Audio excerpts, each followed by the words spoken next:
하나님께서 우리들에게 지속적으로 은혜를 베풀어 주시죠. 그래서 살아갈 수 있고 심장이 뛸 수 있고 우리의 근육이 움직일 수 있고 또 세상의 온도를 적절하게 하나님께서 조절해 주셔서 우리가 살 수 있고 산소도 적절량으로 함유하게 해주셔서 숨을 쉬고 살 수도 있습니다. 그런데 하나님께서 그것을 걷어갈 수도 있느냐는 거죠. 어떻게 생각하세요? 그럴 수 있을까요? 네, 하늘에서는 전쟁이 있었죠. 근데 그 전쟁에서 하나님의 편에 대장 미가엘과 또 용, 마귀, 사단과 싸워서 사단이 졌어요. 그래서 이 땅에 내려오게 된 것입니다. 요한계시록 12장 9절 큰 용이 내어 쫓기니 옛뱀 곧 마귀라고도 하고 사단이라고도 하는 온 천하를 꿰는 자라. 땅으로 내어 쫓기니 그의 사자들도 저와 함께 내어 쫓기니라. 그래서 사단이 이 땅에 내려와서 우리 조상 아담과 하와를 죄를 짓게 만들었죠. 근데 그 죄를 짓게 되는 과정 속에서 우리들의 감각을 무디게 만들어 버렸죠. 그래서 먹음직하고 보암직하고 지혜롭게 할 만큼 탐스럽게 보였기 때문에 이걸 먹었어요. 이제 감각이 둔해져 버린 거예요. 그전에는 분별력이 있었거든요. 근데 이 분별력이 없어지면서 이제 죄를 요즘에는 지어도 죄가 죄인지를 모를 만큼 돼버렸는데 요즘에 애들이 참 이 게임을 많이 해요. 그래서 엄청 이 TV나 또는 이 스마트폰 이런 걸 많이 보니까 웬만한 것은 감각을 잘 하지 못해요. 둔해져 버린 거예요. 그래서 그 아이들을 실험해 봤더니 헬멧을 씌우고 눈에 안경을 씌웠는데 이 안경은 자기의 눈동자를 찍는 안경이에요. 아주 소형 카메라가 있어서 눈동자를 찍으면서 그 눈동자의 변화를 보게 된 것이에요. 그래서 스크린에는 여러 가지 그림이 나오고 이 그림을 보면서 눈은 어떻게 반응하는가를 보기 위해서 눈동자를 보고 있는 거예요, 지금. 그렇죠? 눈동자가 보이죠, 여러분? 예. 근데 이 눈동자가 커지잖아요, 지금. 거의 꽉 차 있잖아요. 어떨 때는 작고, 그러니까 이 눈동자를 찍는 거예요. 눈동자는 우리들의 관심이 많아질 때 커져요. 그래서 이 눈동자를 비교해 보니까 왼쪽부터 긍정 자극 시 동공 크기, 평소 동공 크기, 그 다음에 부정 자극 시 동공 크기. 그러니까 평상시보다 긍정적인 것이 자극이 오면 눈동자가 커지고 또는 부정적인 것이 올 때도 눈동자가 커지는 거예요. 그러니까 이 눈동자를 체크를 해보는 거예요. 계속 카메라로. 그런데 아이들에게 그 화려한 것 또는 그 더러운 것, 아름다운 것 이런 것들을 보여줬을 때 컴퓨터를 많이 하지 않는 아이들은 눈동자가 커졌어요. 동공이 커졌어요. 근데 컴퓨터를 자주 한 애들, 게임한 애들은 이것이 하도 화려한 것을 많이 봤기 때문에 감각을 안 하는 거예요. 지금 얘들이에요. 얘들은 눈동자가 거의 안 움직였죠. 평소 동공 크기하고 부정 자극 시, 긍정 자극 시 거의 안 움직였잖아요. 근데 아까 그 아이는 많이 움직였잖아요. 다시 한번 볼까요? 예. 얘는 많이 움직였잖아요. 그러니까 평소와 양쪽이 다르죠. 이렇게 컴퓨터를 거의 하지 않는 아이들은 금방 이렇게 반응하는 거예요. 그런데 컴퓨터를 많이 하고 게임을 많이 했던 애들은 거의 안 움직인 거예요, 이렇게. 왜 그러죠? 이 자극을 받는 눈동자를 통해서 뇌가 이것에 무감각해진 거예요.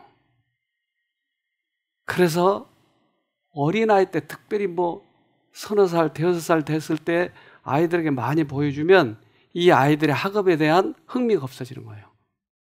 고리타분한 건 싫은 거예요. 그래서 자극적인 것만 보려고 하는 거예요.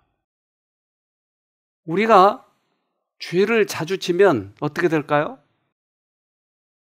무뎌져요. 그래서 우리에게 고범죄를 지지 말라라고 얘기해요, 성경에서는. 시편 19편 12절로 13절. 자기 허물을 능히 깨달을 자 누구리요? 나를 숨은 허물에서 벗어나게 하소서. 또 주의 종으로 고범죄를 짓지 말게 하사 그 죄가 나를 주장치 못하게 하소서. 그리하시면 내가 정직하여 큰 죄과에서 벗어나겠나이다. 그래서 시편 기자는 내가 죄를 자꾸 짓고 지으면 나중에 둔해지니까 죄를 짓지 않도록, 고범죄 짓지 않도록 마음의 양심이 깨달아지도록 도와달라는 거예요. 그러니까 우리는 나도 모르는 사이에 그 죄에 대해서 무감각해지고 둔해져서 죄가 죄인지를 모르는 거예요. 우리 생활을 그래서 뒤돌아봐야 돼요. 수없이 많은 사람들이 이렇게 살아가요. 다른 사람을 괴롭히고 다른 사람을 무시하고 교만하고 자랑하고 이걸 모르고 살아간다니까요. 내가 자랑하고 있는 것 자체를 모르고 살아가는 거야.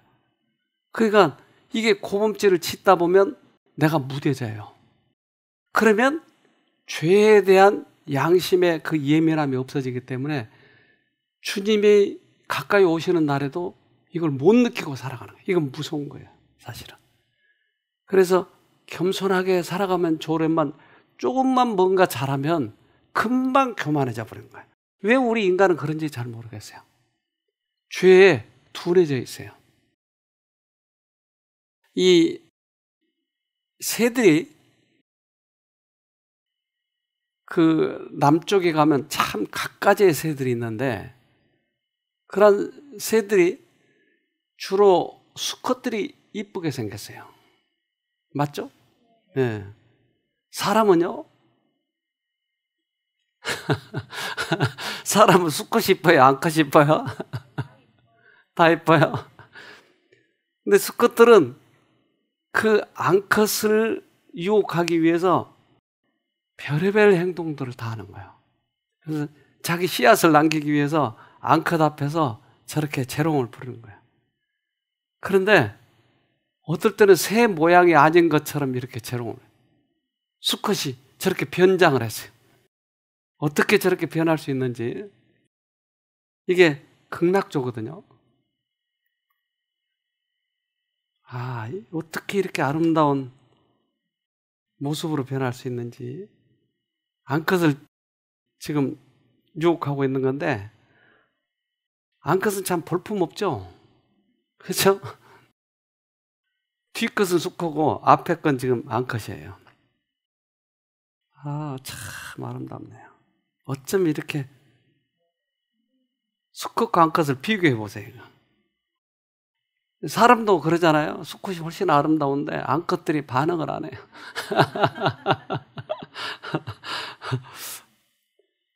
어떤 새들은 이렇게.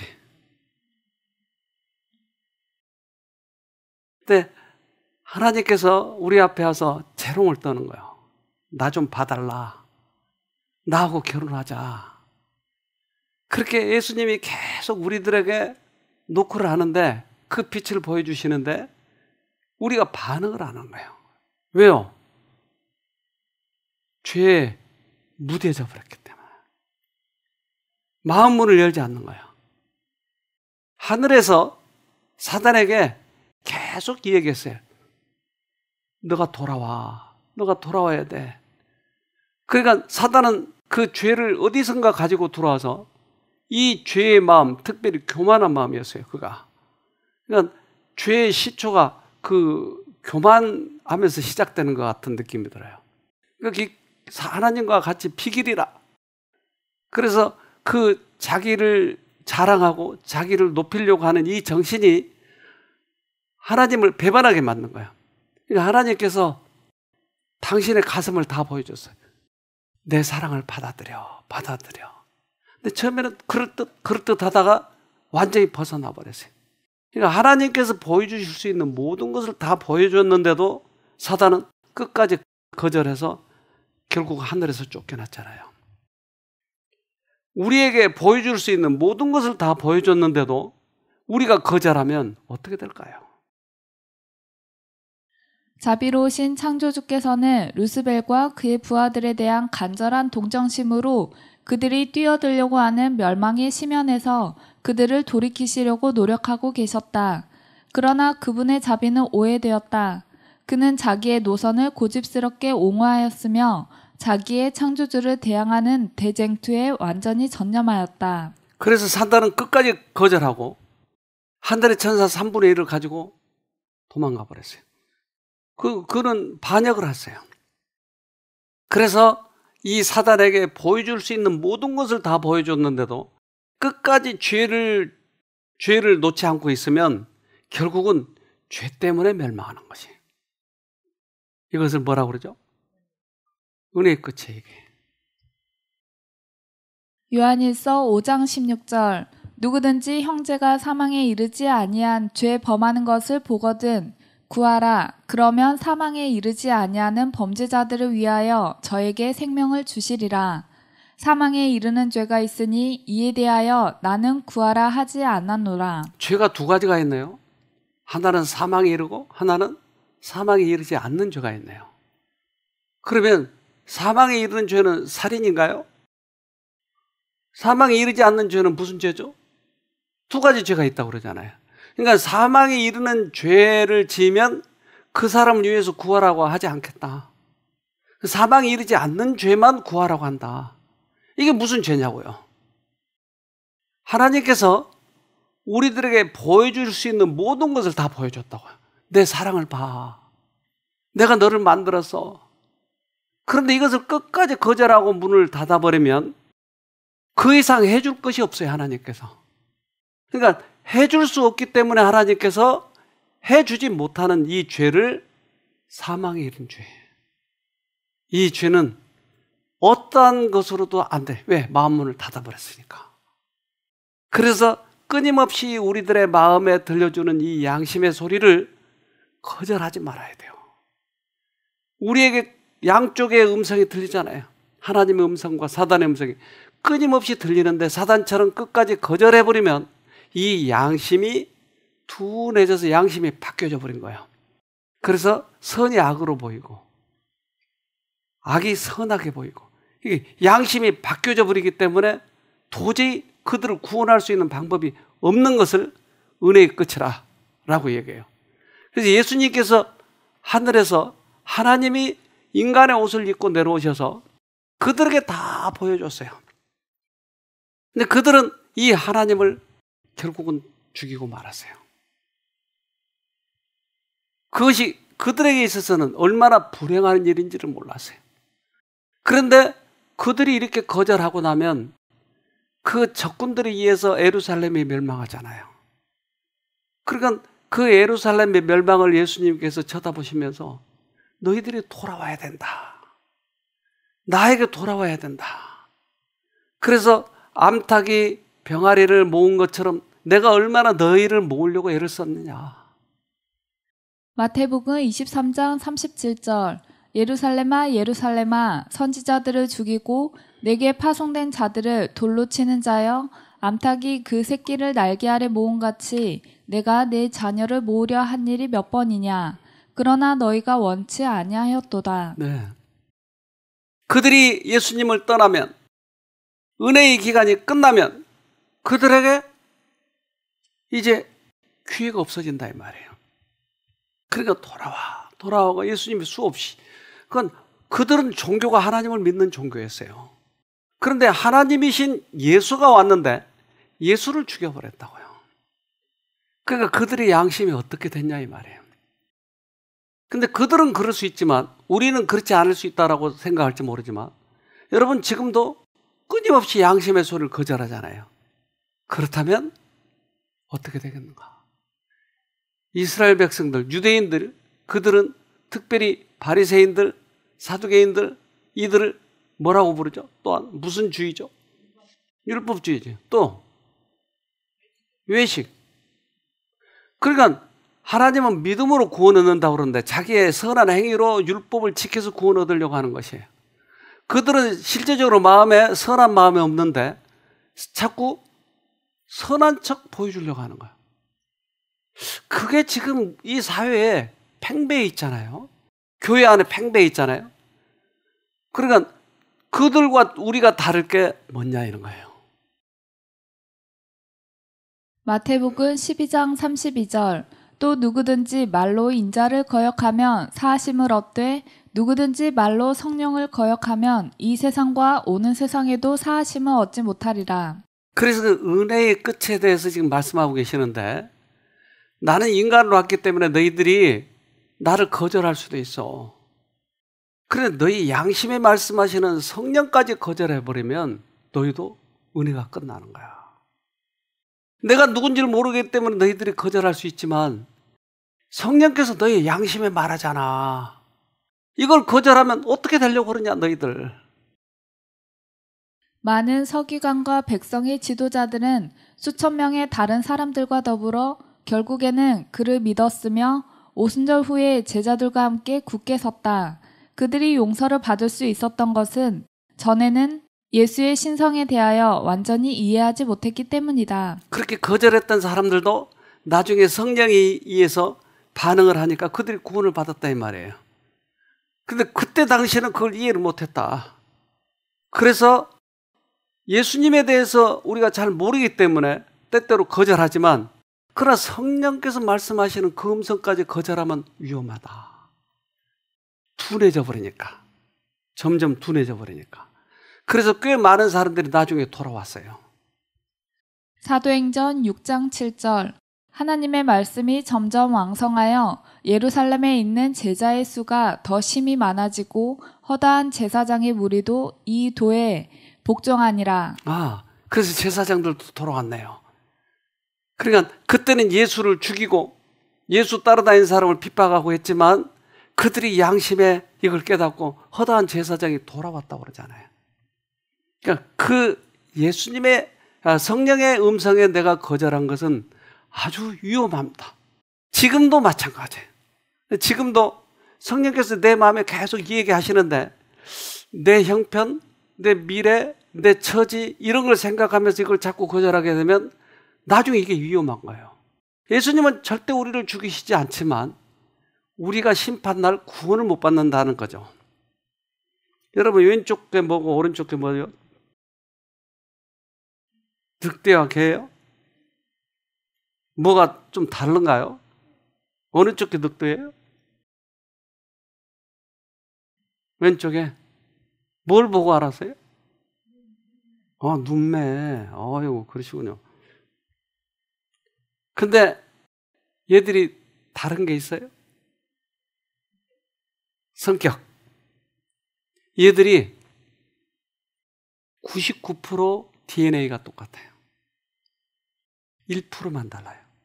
그래서 얘들이 지금도 교미를 해가지고 지금도 새끼를 낳아요. 늑대개라고 그러죠. 이런 게 지금도 생겨요. 그러니까 거의 똑같은데 뭐가 다르냐?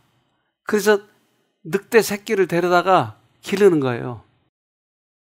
그러면 얘들이 자라면서 거의 똑같이 자란 거예요. 사람이 기르니까. 근데 가끔씩 이 늑대 새끼들은 사람을 물려고 하는 거예요. 뭐가 변하지 않았어요? 본성이 변하지 않은 거예요. 늑대는 이렇게 기르다가 새끼 때는 사람을 해치지 못하는데 어느 정도 크면 사람을 해칠 수 있기 때문에 그때 죽여서 가죽으로 판대요. 변하면 개로 길러지는데 그래서 그 현장에서 늑대에게 당한 사람들이 이렇게 얘기합니다. 이웃 마을에서는 늑대가 어린 양을 잡아먹으려고 양 우리로 들어갔는데 사람이 오니까 바로 공격했어요. 공격당한 목동은 여기 가슴을 다쳤어요. 쓰러졌죠. 그때도 개들이 늑대를 쫓아냈어요. 개들은 사람을 위하고 늑대는 사람을 해치네요. 99%가 똑같다니까요. 근데 뭐가 달라요? 늑대와 개는, 늑대는 사람을 적으로 알고 개는 사람을 도우려고 하는 거예요. 그것 차이. 단 한 가지. 거의 기능도 똑같고 늑대하고 개하고 교미도 하고 또한 늑대와 개가 아주 유사하기 때문에 실험을 해보면 아주 유사한데 한 가지만 틀린 거예요. 그것은 이제 늑대를 부르잖아요. 그러면 늑대가 와요. 사람에게 길들여지면. 그래서 먹을 것을 찾게 해주는 거예요. 근데 개는 신호하는 대로 따라가요. 여기 먹을 것이 있어. 근데 늑대는 신호하는 데 따라가지 않고 이 냄새로 따라가요. 후각을 더 믿어요. 사람의 손보다. 이게 차이예요. 인간의 구원은 믿음으로 그리스도를 받아들이느냐 않느냐에 좌우된다. 그를 받아들이지 않는 사람들은 영생을 잃는다. 이는 그들이 하나님 아버지와 아들이 멸망하는 세상의 구원을 위해서 마련해 두신 구원의 유일한 수단을 이용하기를 거절하였기 때문이다. 인간이 구원 얻느냐 못 얻느냐는 아주 간단하네요. 얻는 사람과 못 얻는 사람은 거의 똑같다니까요. 그런데 예수를 받아들이냐 아니냐 이거네요. 이것 때문에 구원을 얻느냐 못 얻느냐예요. 아주 작은 차이예요. 그러나 이거는 구원을 얻느냐 못 얻느냐죠. 이거 뭐죠? 무화과. 예수님께서 이 무화과 앞에 와서 이렇게 하셔요. 마태복음 21장 19절로 20절. 길가에서 한 무화과 나무를 보시고 그리로 가사 잎사귀밖에 아무것도 얻지 못하시고 나무에게 이르시되 이제부터 영원토록 내게 열매가 맺지 못하리라 하시니 무화과 나무가 곧 마른지라. 제자들이 보고 이상히 여겨 가로되 무화과 나무가 어찌하여 곧 말랐나이까. 왜 무화과를 저주해 버리셨죠? 열매가 없으니까. 예수님은 절대 그런 분이 아니시잖아요.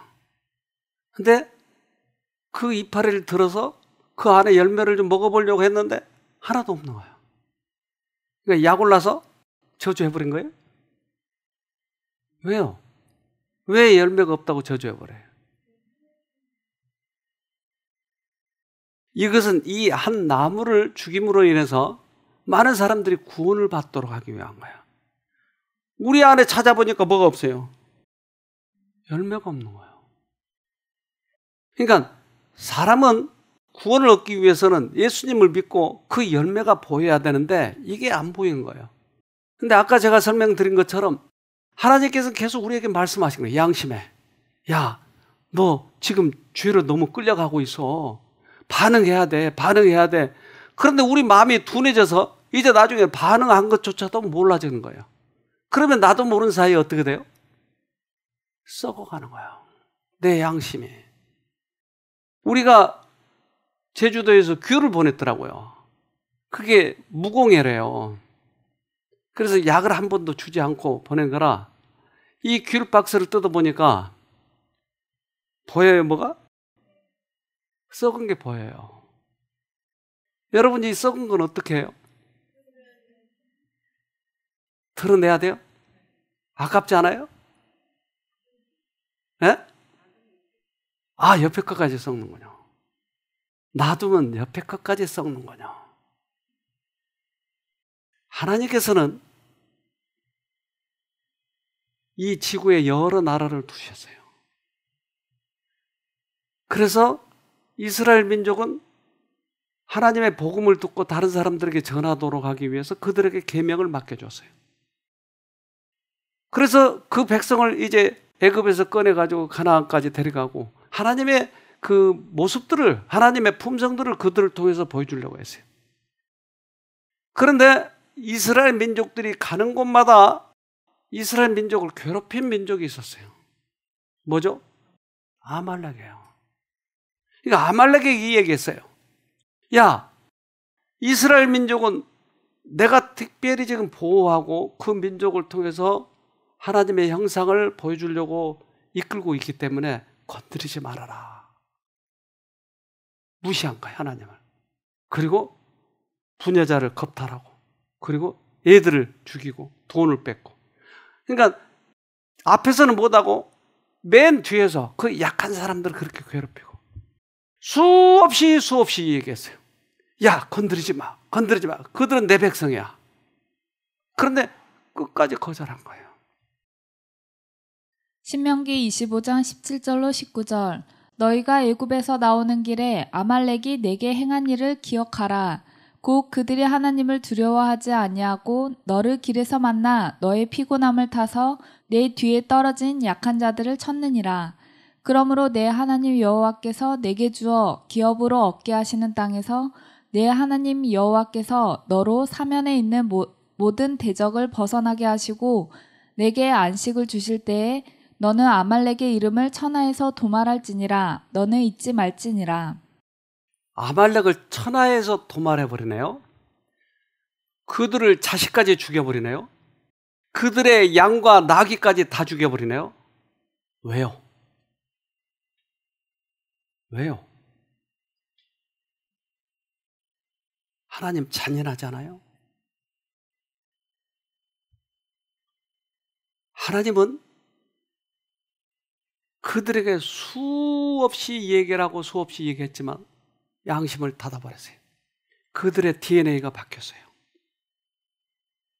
그래서 모든 것을 없이 하는 심판을 하시는 거예요, 지금.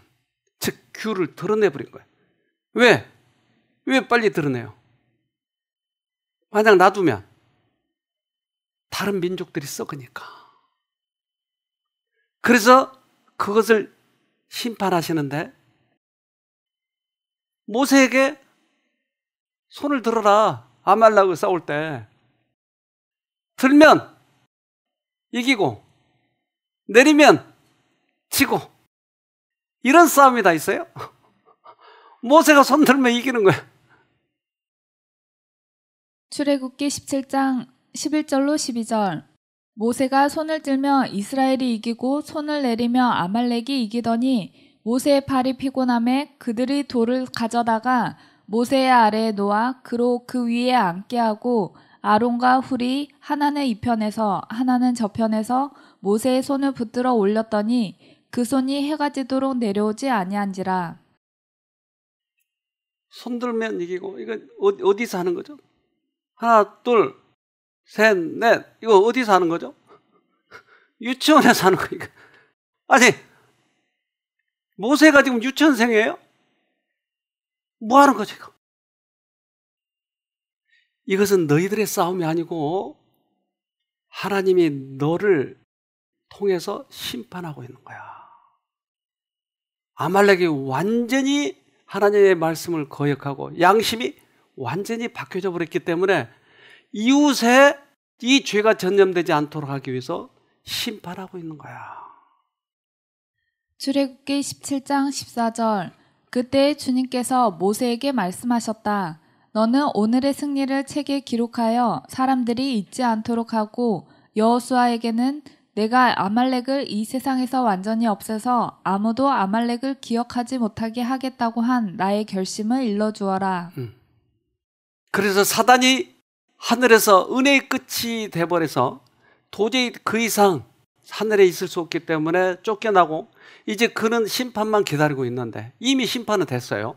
근데 그들은 이제 집행 심판이죠. 그것만 남아있는데 아말렉 족속은 이대로 계속 놔두면 결국 사단의 역할을 하는 거예요. 계속.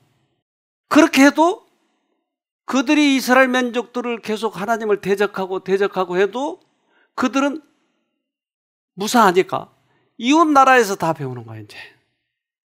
그럴 때 하나님께서 심판하신다고 하는 거예요. 이것은 심판이지 벌이 아니에요. 여러분들이 착각하고 있는 부분이 그 부분이에요. 하나님은 벌하고 하나님께서 치신다고 하는데 치시는 거 아니고 이건 심판이에요. 심판. 이걸 잘 구분하셔야 이 부분을 이해할 수 있어요. 그래서 하나님께서 이렇게 이야기하십니다. 아말렉 사람들이 하나님의 성품과 그의 주권에 대하여 모르는 바가 아니었다. 그런데도 그들은 그분 앞에서 두려워하는 대신에 그분의 능력에 도전하였다. 모세가 애굽 사람들 앞에서 행한 이적들은 아말렉 사람들에게 조롱거리가 되었고 부근에 있는 민족들이 공포에 사로잡히는 것을 조소하였다. 썩은 귤 하나가 지금 다 부패시키고 있는 거예요. 이걸 드러내지 않으면 다른 것들이 다 썩어버려요. 그러면 우리를 위해서 지금 귤을 드러낸 건가요? 아말렉을 치는 건가요? 아니면 우리를 겁주기 위한 것인가요? 우리를 위하신 거예요.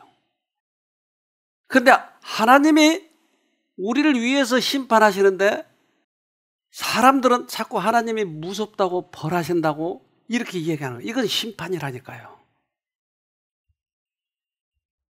그들은 히브리 사람들을 멸망시켜서 한 명도 도망가지 못하게 하겠다고 그들의 신들의 이름으로 맹세하고 이스라엘의 하나님은 그들을 대항할 능력이 없을 것이라고 자만하였다.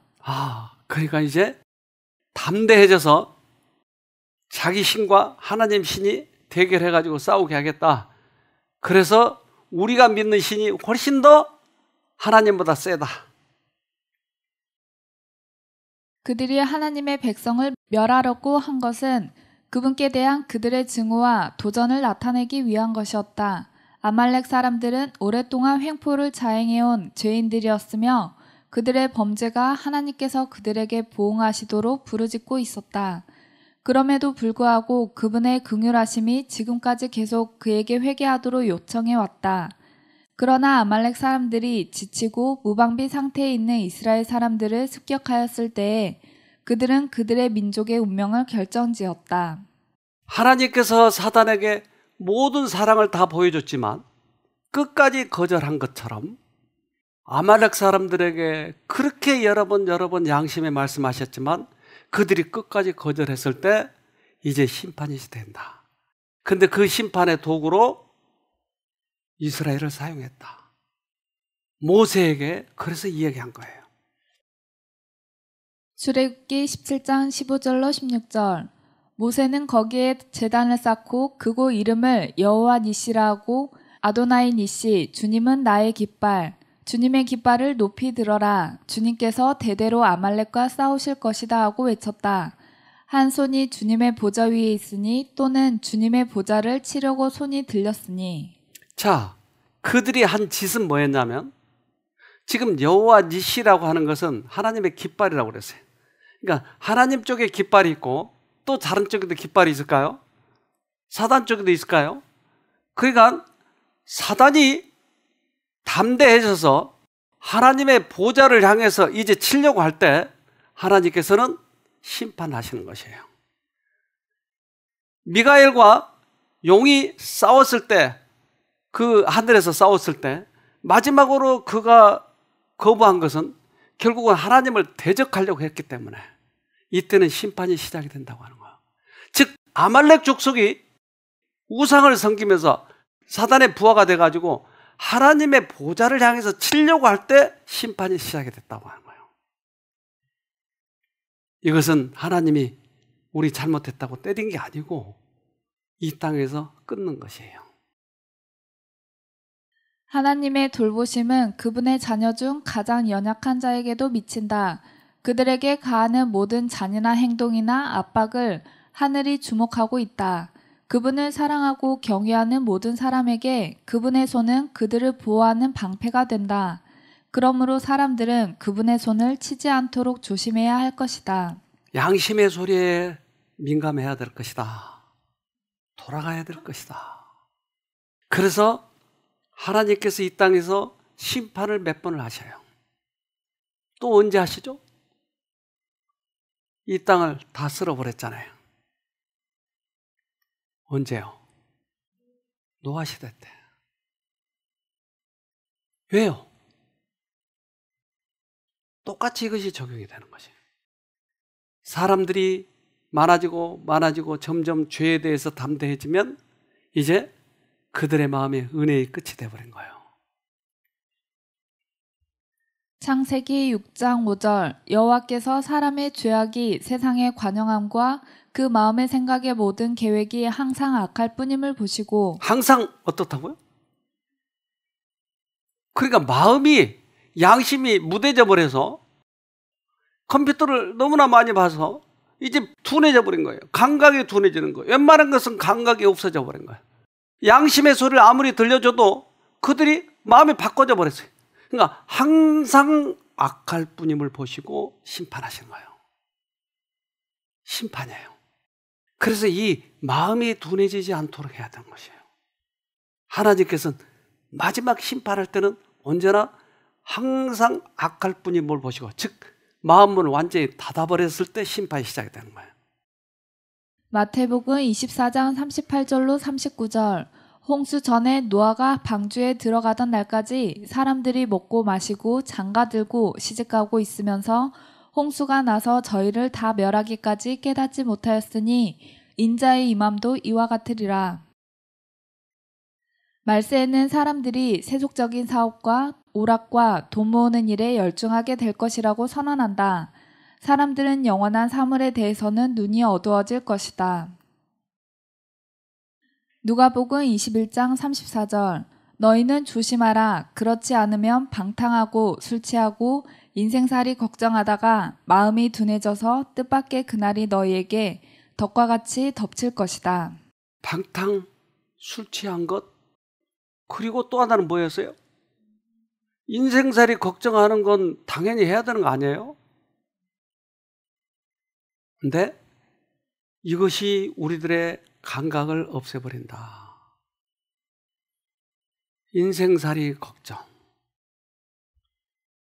이것이 사단이 사용하고 있는 무기였네요.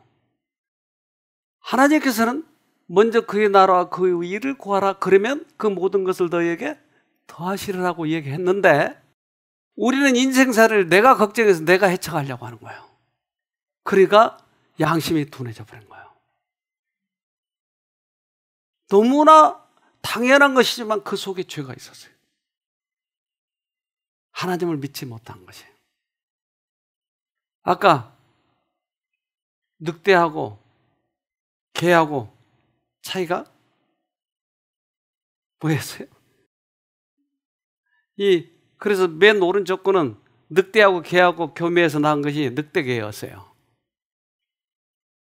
그런데 그들의 근성이 안 바뀐 거예요. 사람을 해친 거예요. 그래서 늑대는 이 후각이 발달이 돼가지고 제일 먼저 후각이 발달돼요. 그러니까 그 후각을 따라가고 개는 사람을 쳐다보고 가는 거예요. 우리가 늑대인가 개인가를 어떻게 알 수 있냐 하는 거예요. 아무리 하나님을 얘기해도 나는 내 후각대로 가는 거예요. 내 생각대로 가는 거예요. 변하지 않는 거예요. 그렇기 때문에 늑대는 잡아 죽이는 거예요. 그런데 이 과학자들이, 동물 과학자들이 늑대를 잘 연구를 해봤어요. 근데 늑대 새끼를 낳으면 바로 가지고 와야 돼요. 털뭉치처럼 그럴 때. 새끼 늑대는 정말 멋져요. 생후 10일쯤 됐을 때 데려오죠. 생후 10일쯤 됐을 때 데리고 온대요. 그 시기에는 보지도 듣지도 못하고 냄새도 못 맡고 잘 걷지도 못해요. 그냥 작은 털뭉치 같죠. 4시간마다 젖병으로 수유하며 정성껏 보살펴요. 24시간 곁에 있어야만 친해질 수 있어요. 그러니까 늑대하고 잠시 떨어지지 않고 계속 있어야 된다. 계속 우유 먹이면서. 그러면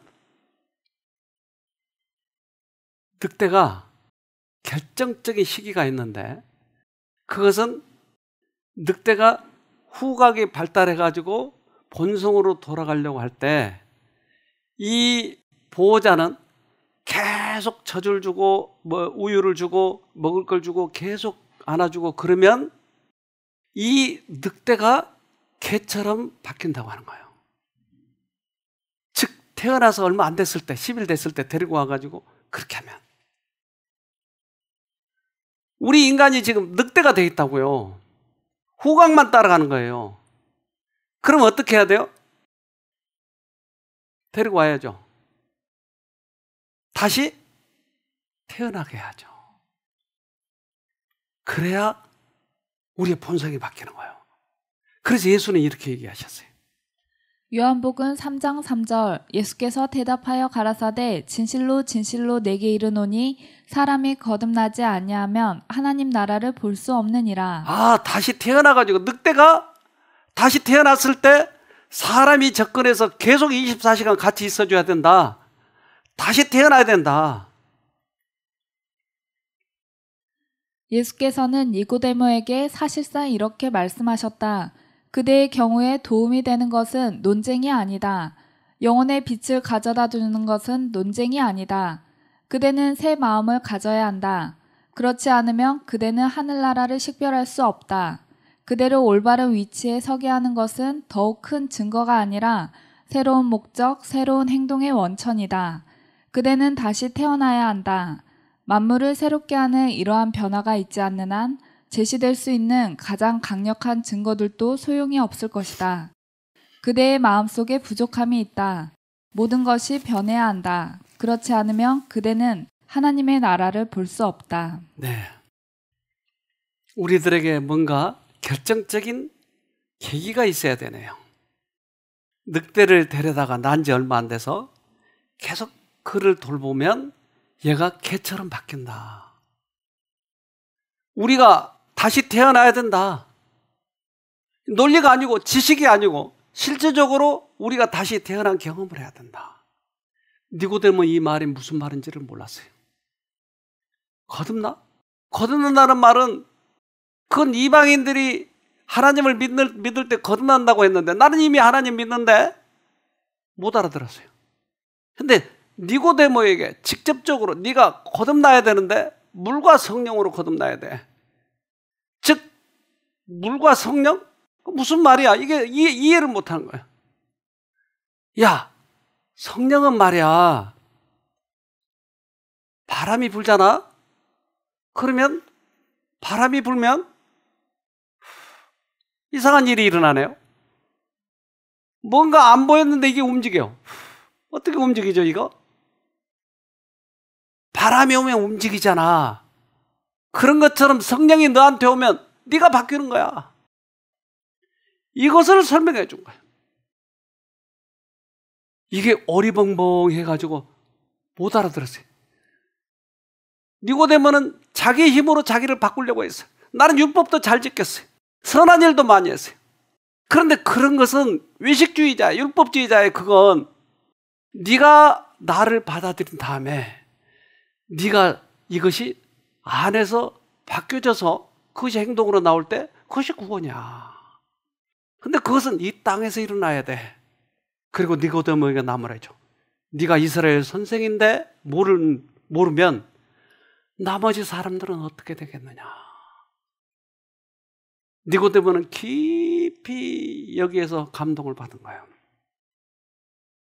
예수님이 왜 돌아가셔야 되는지, 죄값으로 돌아가신 그 예수님을 구약에서 찾기 시작을 했어요. 이사야 53장에 다 나와 있었던 거예요. 니고데모는 예수님과 그 말씀과 비춰보기 시작한 거예요. 십자가에 다지실 때 니고데모는 거기서 확신을 하고 거듭나기 시작한 거예요. 우리가 필요로 하는 모든 것은 양심이며 많은 사람들에게 이것이 죽어 있다. 영혼들이 필요로 하는 것은 자아에 대하여 죽고 다시 태어나는 것이다. 양심은 부활을 필요로 한다. 필요한 것은 종교가 무엇이냐 하는 것을 아는 것이며 하늘의 하나님과 산 연결을 갖는 것이 무엇이냐 하는 것을 아는 것이다. 그리고 하나님과 그분이 보내신 예수 그리스도를 아는 것이다. 우리가 필요로 하는 것은 양심이 다시 살아나는 거네요. 그래서 예수님과 우리 사이에 관계가 있을 때 어떻게 나타나고 하나님을 믿는다는 의미는 무엇고 이제까지 우리는 너무나 오랫동안 지식을 이 안에다 가둬놨기 때문에 아는 것이, 마치 지식을 이해하고 있는 것이 우리는 신앙이라고 착각을 했어요. 그런데 이 신앙을 하는데도, 지식을 갖는데도 사람이 변화되지 않는다면 다른 국어책에 읽는 거와 뭐가 다르냐는 거지. 수학책을 잘 이해해가지고 수학 푸는 거와 뭐가 다르냐는 거예요. 성경 아는 거와.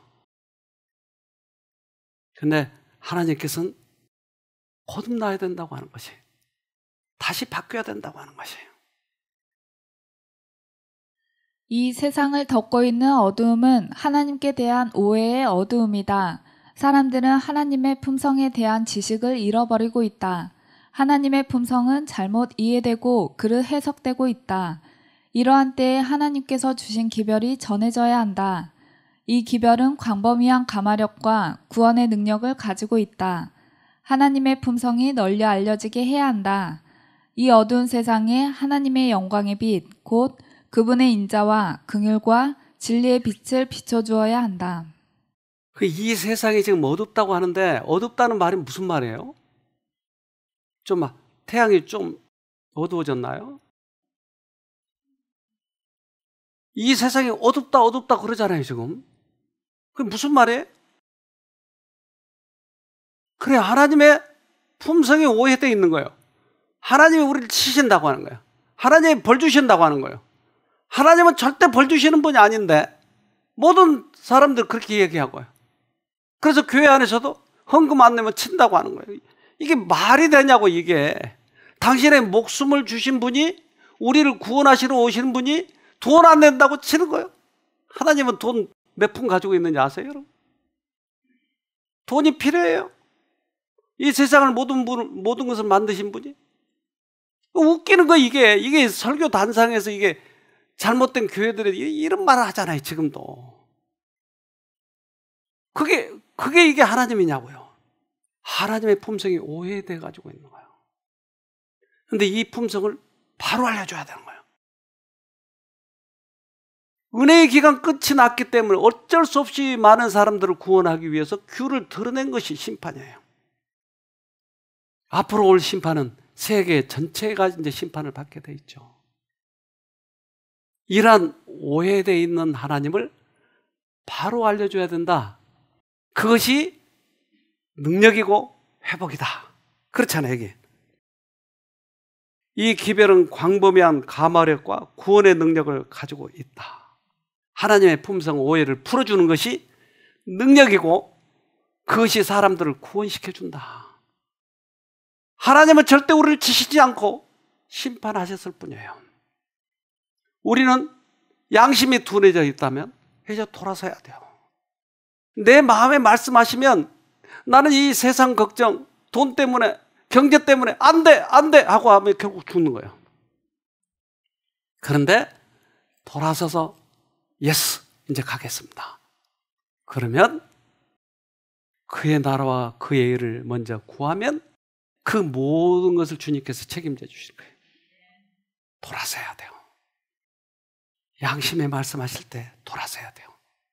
그리고 우리 자신도 구원 얻을 뿐만 아니라 많은 사람들에게 이 구원의 기별을 전해줘야 돼요. 꼭 승리하기를 바랍니다. 기도합시다. 하늘에 계신 아버지, 주님께서 우리들의 선배들에게 가르쳐 주신 그 진리, 니고데모에게 특별히 말씀하신 거듭남, 이러한 기별들을 소중하게 여기도록 해주셔서 우리도 믿음의 선배들에 따라 갈 수 있도록 도와주시옵소서. 주님은 우리를 너무나 사랑하셔서 악의적인 것들을 제거하시고 또한 완전히 사단편의 선자들을 심판하셔서 우리가 살만한 세상에 살 수 있게 해주셔서 감사합니다. 이제 우리도 그러한 사람들이 되지 않도록 눈을 고정시키도록 해주시고, 그래서 늑대가 거듭나서 하나님을 따르는 그러한 사람처럼 되는 것처럼 우리도 그러한 경험을 할 수 있도록 도와주시옵소서. 예수님 이름으로 기도합니다. 아멘.